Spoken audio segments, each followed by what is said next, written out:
right, we're going to get started.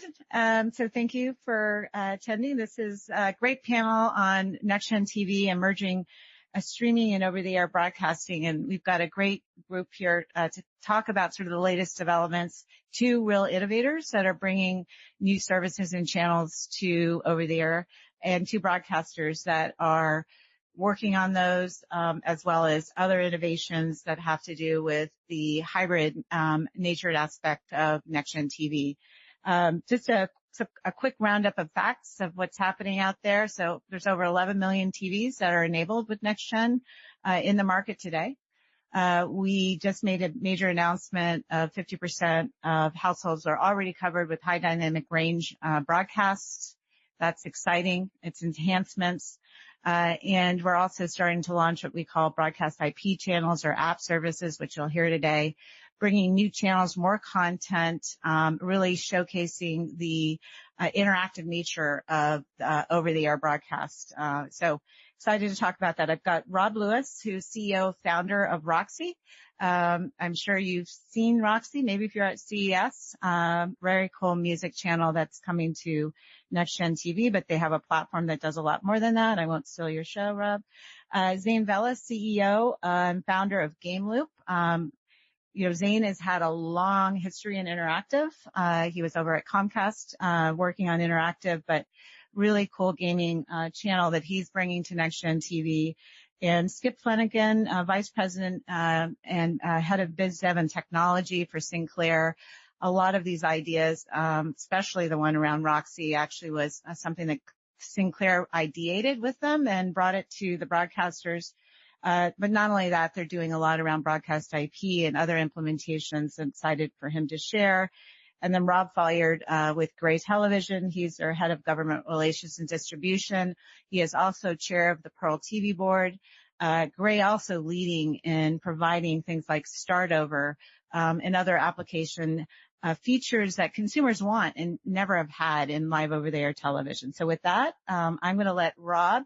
So each panelist is going to give sort of a few minutes of what they're working on, and you'll get to see a little bit of the cool things that are happening. And then we'll get into a quick sort of roundup chat discussion amongst ourselves and leave about 2 minutes at the end for questions. So, Rob. Thank you so much. Can you hear me? Oh, yeah. No? Is that better? Perfect. Excellent. So, look, great to be here today. Thank you for coming. I'd like to ask quite a searching question first, which is, who's going to be watching broadcast TV in the future? The reason I ask that, well, ultimately the question is, the reason I ask that question is, we do focus groups a lot of the time on younger customers, and a lot of those younger customers actually don't really understand broadcast TV. When we ask them, what do you think of broadcast TV? They say there's two big things they don't like, and this might almost make you laugh. The first one, they say, you turn on a channel and it's already started. It's weird. Yeah.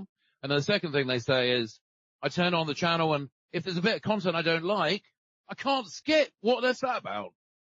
And those are two really fundamental things. These are people who've grown up with YouTube and TikTok in their pocket. They expect a program to start when they want it to start, and they expect to be able to skip when they want to be able to skip.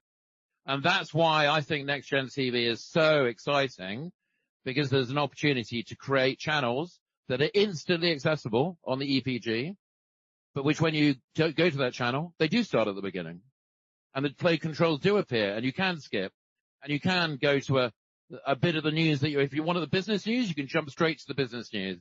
And that really is why everyone's going to be watching broadcast TV in the future, because it's going to be a better experience than OTT apps.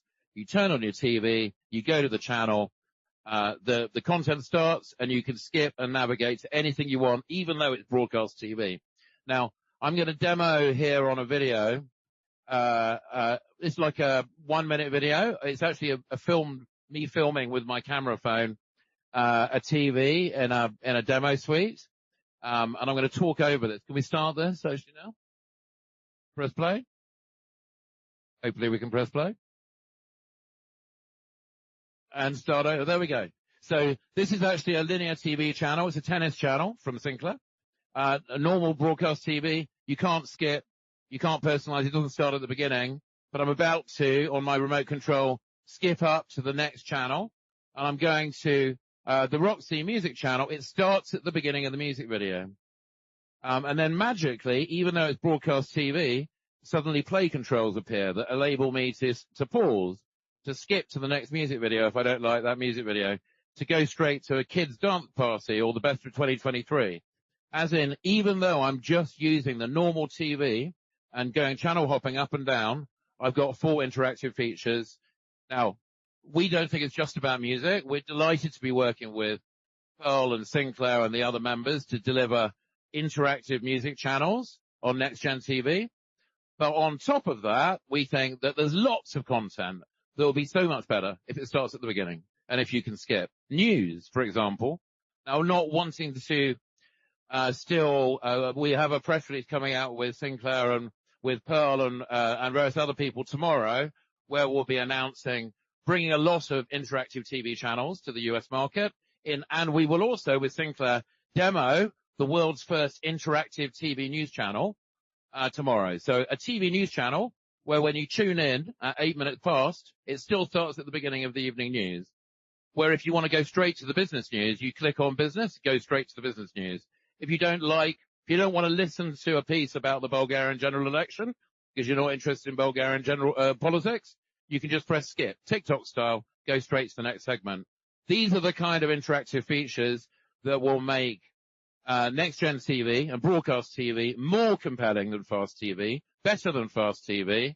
And once we have a lot of services up and running, sorry, this is not the right video now. Once we have lots of services like this on NEXTGEN TV, 100% consumers walking into Best Buy, buying a new TV, they will look for the NEXTGEN TV logo on that TV. If it doesn't have that logo, they won't buy that TV. And that's how we get the industry started and make sure that consumers have the experience they deserve on their TVs across the US. Is that enough? Great. Yeah, thank you. So great preview. So I now want to introduce Zane, who's going to talk about a slightly different genre of content, but very similar to what Rob's talking about. Again, great innovation. We're excited to be working with the ROXi team on what they're doing. Hey, good afternoon, everybody. Same sentiment. Both happy to be here and similar feelings about the future of television. I think what we're really talking about is bringing many of the things that the digital generation takes for granted into the power and reach of broadcast television. And we're doing that, like I said, very similar sentiments with Rob, but we're really doing that with gaming. That's our focus. I'm going to do the same thing. I'm just going to share a quick demo. If you could bring the audio down, it'll just help me speak over it a little bit. And if we can roll that. So, just like Rob said, you are in the guide, you launch the channel. It's called Game Loop. And what you see is, does this audience, you guys know what Twitch is? Twitch, right? It's a very common and popular way of seeing people play games. In this case, you're seeing people play games. But at any time that you want to play, you can just hit the play now button. Right? It's ad supported, right? So bringing the business model that we trust and believe in, it's free games on your television. And really think about that as game discovery and play. And so, I'll pause there. It's, I think, same spirit, right? Bringing that combination of digital and television together. That's great. So now I want to switch over to the broadcasters and get their perspective on how they're thinking about deploying these platforms. You know, what was the ideation around them? And so Skip.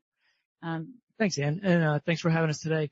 What Rob and Zane just described are really sort of demonstrations of two of the key principles that Sinclair sees with ATSC 3.0. The first one being a real true differentiation from ATSC 1.0.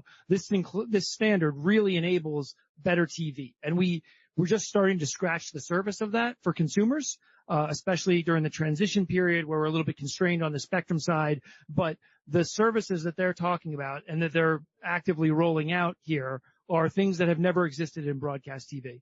And we're really excited about that. We're excited about what that means for NEXTGEN. We're excited what that means about our industry going forward. The second principle that we've held fast to about ATSC3 for a long time is that much of that innovation and differentiation is likely to come from outside the traditional broadcast industry. And so by taking the capabilities of ATSC3 and surfacing them to people like Rob and people like Zane, who've had a lot of success in other industries, they are able to conceptualize consumer products and consumer approaches that we as broadcasters, maybe it doesn't come quite as naturally to us. So, and we see that going forward on the TV side, on the data casting side, which is a different panel. But in general, ATSC3 enables so many different capabilities that we need as many people from as many different industries and as many different backgrounds thinking about it as possible. I think this is a great example of that. Great. So Rob, will you add your perspective? And I talk maybe a little bit about Run3 TV, which the developers are coming to. Yeah. So, a couple things. With the old ATSC One World, you're limited to, probably 6 or 7 over-the-air channels. So there's not much you can do. There's a little bit of bandwidth. And then, with ATSC 3.0, with NEXTGEN, our bandwidth is essentially infinity. We can put up as much stuff as we can figure out. Let's try things. Let's make things work. Let's get, like Skip said, the best minds in all sorts of industries, bring them to broadcast, let them start developing on our platform, which is, a world-class platform, and bring ideas, more ideas, more things. Certain things are going to fail. Okay, boom. Let's move on to things that work. We'll learn as we go, as we bring ideas out, and the consumers are quickly going to gravitate towards things that work. And then all right, that's a great idea. When I first met Zane over at CES, just seeing some of the things they were working on, you're just like, never thought of this, and to Skip's point, bringing more fresh blood into the industry, it is going to benefit all of us. And the way we're able to do that is because our platform is so much better, is leaps and bounds ahead of what we've been living with for the last 20 years. It's no longer your grandfather's television. This is an interactive product where we're not as bandwidth constrained, and even in the sharing environment we're in right now where, we only have so much spectrum, we still can do all of these services and a whole lot more to really start playing with this and really start experimenting and making things move. And Ann mentioned something called Run3. Yes. And I just want to, as a developer, just explain what is exciting about that. So Run3, actually maybe take one step back. So we're mostly talking about is a convergence of the internet and broadcast television in a new way with large scale support in both transmission and devices, right? So we're now new applications or new creative. And the most powerful thing here is that it's really the same skills that go into web development. So the standards bodies agreed on using web technologies, and then got together, and there's a shared foundation layer that the Pearl organization, all of these different broadcasters came together. And I really am, so thankful that happened, so that we actually have a common foundation that we can build on, so that you could actually get developers build things like an interactive multiplayer crossword game or a powerful personalized news service. And you're not having to do that in a language that no one's ever heard of for an obscure set of set-top boxes. You can really use today's web technologies and bring things like game developers to the table. So that's really the excitement. Yeah, the advantage of Run3 is it works across every TV. You develop once. You don't have to develop to Samsung, develop to LG, develop to Hisense, develop to TCL. And then Samsung just upgraded a model here. No, Run3 is the base platform. Everything works off of that. So it makes it easy where you've got a common language. You just have to program to one thing. You don't need an army of developers because you program to Run3 and it works everywhere. Yeah, so you guys are kind of covering I was going to go into the chat section, which is, these two companies actually went and looked at the standard, and and ROXi did. And overnight, you guys developed this by just looking at the standard again because of these technologies. So when we developed ATSC3, we were like, we can't reinvent the wheel. We have to do something that's out there every day that companies like these two could easily develop to. But I think, it's amazing how you guys you're really leaning in. Broadcast television is attractive to you. Can you explain a little more, Lena, about why that is? Because I'm starting to see traditional streaming companies coming to us now that they've heard about this platform. Yeah, well, look, the ultimate benefit if you have broadcast TV that's fully interactive, is that, you, as a content owner, you don't have to build a TV app for 15 different platforms, try and persuade consumers to download them, try and persuade consumers to work out where the app they've downloaded is on the TV, and then try and persuade them to download it and use it again. You're actually just on the TV. That immediate accessibility, we've seen its success in FAST. FAST channels delivering millions and millions of consumers, instantly with almost no marketing at all. But the same can be even better on broadcast TV with these kind of interactive TV channels. It's better than FAST. FAST doesn't give you any interactivity. You can't start at the beginning of the program. You can't skip a segment of the news. You can just watch or not watch, like old broadcast TV. NEXTGEN TV has the ability to deliver truly interactive services that are instantly accessible to every user. And, just talking about the standards,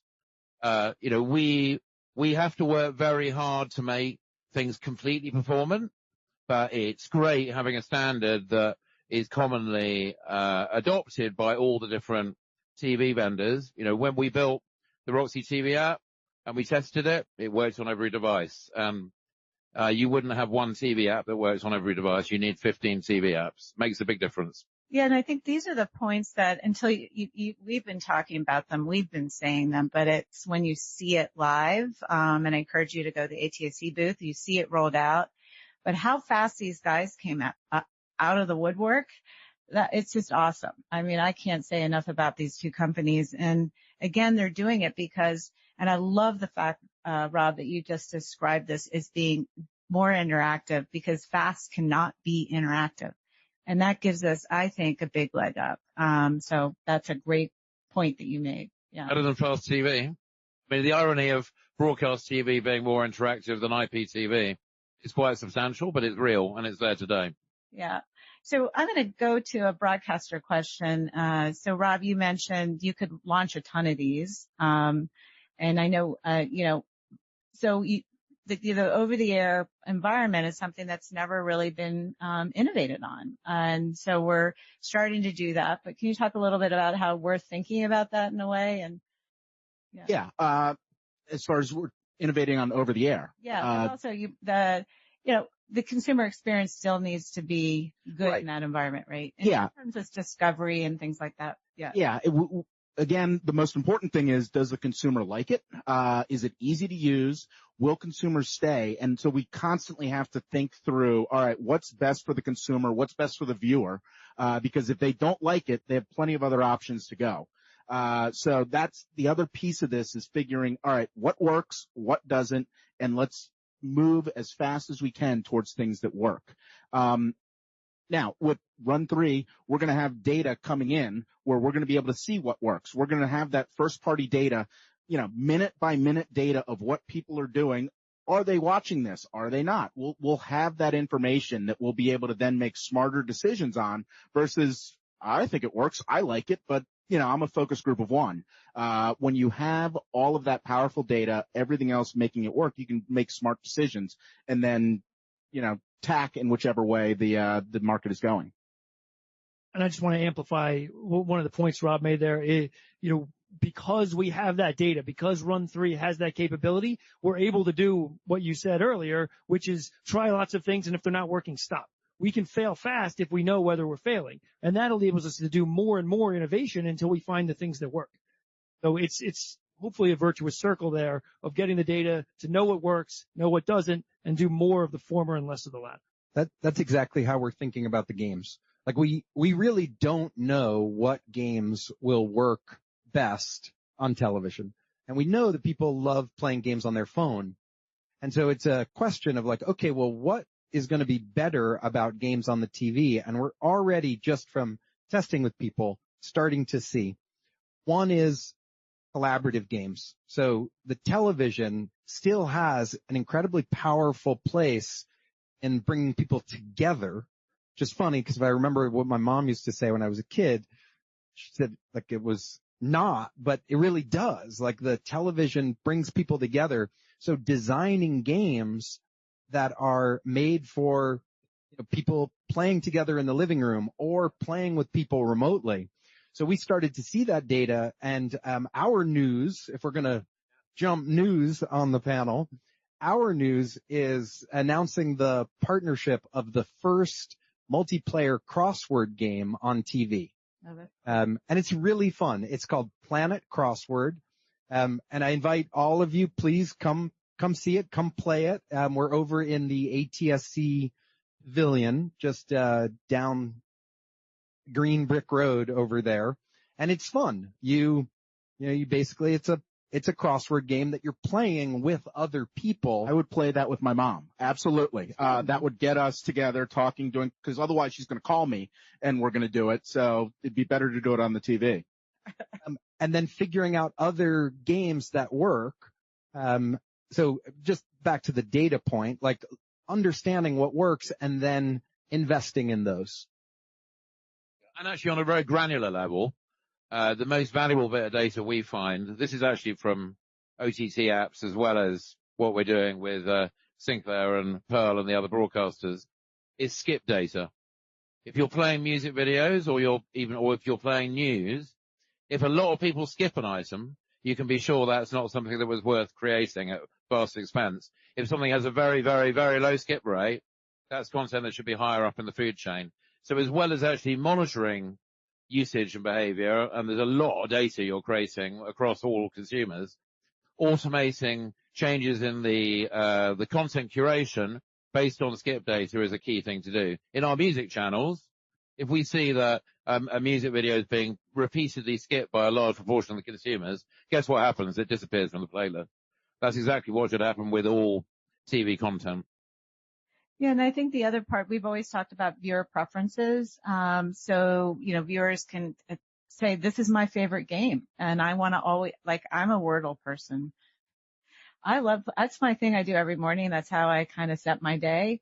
I could see that on television, and concurrently in news, I could say, I want to see these 3 things I care about, whether it's in my local community and I want to follow it. And that's all I want, for whatever. And I just set it. And that's something that you can do also that we've never been able to do. Yeah. If you can do it on a computer, you can now do it on your television. I mean, that's the way we need to start thinking about this. Like, all right, I can do this on my phone. Well, I'd like that on my TV, then let's start doing that. Because there's nothing we can't do on a television that we've been doing for the last 20 years on computers, phones, etc. And that goes for business models as well, right? You can start thinking about the business models that have emerged on the web and for mobile. You can actually start thinking about how to bring that kind of digital revenue into the broadcast ecosystem. And that's I think that's the play. We have to focus on figuring out the user experiences, like what people want to do in front of a television that's better, and what are the business models that make sense for that. And that's what's going to drive it forward. And I think that's just right. And that meshes perfectly with Rob's point earlier about not needing to build the app for all of the smart TVs, right? You can now take experiences that have never been able to be on the big screen because they can't afford that environment ecosystem, and now bring them to the big screen on the wall in the main part of your home. And it's a different experience and potentially a different business model. Yeah. It is. Yeah, I mean, ultimately, I think with what we're seeing happening in this sector, and with a number of people who are excited to deliver interactive TV channels, interactive experiences on NEXTGEN TV, I think there's no doubt this is going to be a very fast-growing market. People have talked down broadcast TV. Broadcast TV is about to become one of the most interactive experiences that exists. Yep. I think that We have 5 minutes? Okay. So I might stop here, and see if there are any questions, as you've got these two companies are phenomenal. And so Open mic time. Hi, I'm Lincoln from Grab TV. I have one question. Obviously these experiences are optimized for first screen. How do you leverage second screen? Is there a play for second screen in this? I'd like to have your perspective on how you leverage second screen. Yeah. So for example, our fundamental technology, FastStream, is about delivering the ability to create an interactive TV channel that starts at the beginning, which is skippable and where consumers can easily access the content. That could be news, entertainment, TV, music, whatever. Obviously, there are the ability to control that you can do with the D-pad, but clearly you can put a QR code up on the screen, which allows the consumer to have more accessibility. So it wasn't on the demo I showed you, but we certainly propose in the music channel, for example, QR code appears on the screen. Would you like a music channel about your favorite artist? You QR code it, you choose Taylor Swift, you get a Taylor Swift music videos channel turning up. So those kind of additional interactive features that automatically synchronize with your viewing behavior seamlessly, no effort, that really does start making broadcast TV look very different from broadcast TV 10 years ago. And we did something very similar in a Wheel of Fortune game. One of the things that pops up right away is choose your controller. Would you like to use the TV remote or your phone? In the crossword game, very similar. You use a QR code and then you see your clues across and down on the phone. You only see the board, right? You see the crossword puzzle on the screen together. Come take a look. So I would like to give Grab TV a challenge, just like these guys took a challenge when we met them. In the standard, there is the standards for second screen. Nobody's really worked on it yet, just because we first focused on building out the country, over 75%. Now we're focusing on creating new and exciting services. So would love for you to call us, and check that part of the standard out, because I bet when you take a look at it, you guys will come up with something cool. And we'd love for you to do that. Yeah, and there are 11 million sets out there right now. By the end of the year, there'll be 14 to 15 million sets. So you've got a huge install base, and you've got the halo effect of the most popular content that's right there. You've got the NFL, you've got the content everyone watches, and then your second screen content can ride right off of that, because we're going to bring more eyeballs than anything else. So that, I think that's why they're both here, because they see the eyeballs and the platform. That's a tough thing to lose. So I think you had a question, right? Yeah, thank you guys for this. It's very exciting. I'm Stuart Lipoff from the IEEE Consumer Electronics magazine. And looking back historically, digital compression and MPEG came to over the air broadcast before it came to cable, and then it kind of migrated down in there. Do you see this technology you're talking about eventually also finding its way into support on cable set-top boxes and so forth?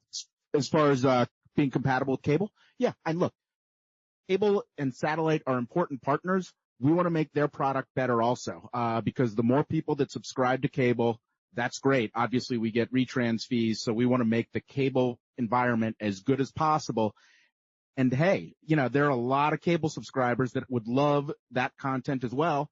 Let's figure out a way to make it work together. It's doable. Yeah, so it's just a trigger. And so, the cable companies and broadcasters could have a central server that's triggering the same thing at the same time over the content. So there's ways to do it. But anyway, Monty, and that'll be the last question, because I think I'm getting, yeah. You go, sir. Yeah, I was just wondering when broadcasters putting out 3.0 will be able to offer Game Loop and ROXi, and if they are now, or when they will be able to, and can all of them do it? Is this just a deal with PearlTV, or is this everybody who?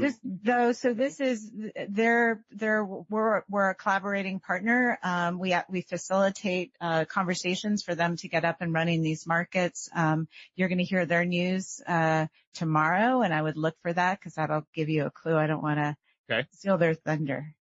Well, I will say from the technology standpoint of these virtual channels, Sinclair has launched T2, our tennis channel second product, as a virtual channel across our entire footprint. We learned a lot by doing that, so we can support services like this, but any broadcaster can do it. The technology is in place today, and we'll talk more about it tomorrow. Ray has broadcast IP up. They all have stuff up. It's, so this is the 2024 is the year of services. You're going to see HDR almost 100%. You're going to see Dolby Atmos moving out. You're going to see all of these services moving out in markets. And so, really bringing and recreating the over-the-air environment. And I think that's a mic drop.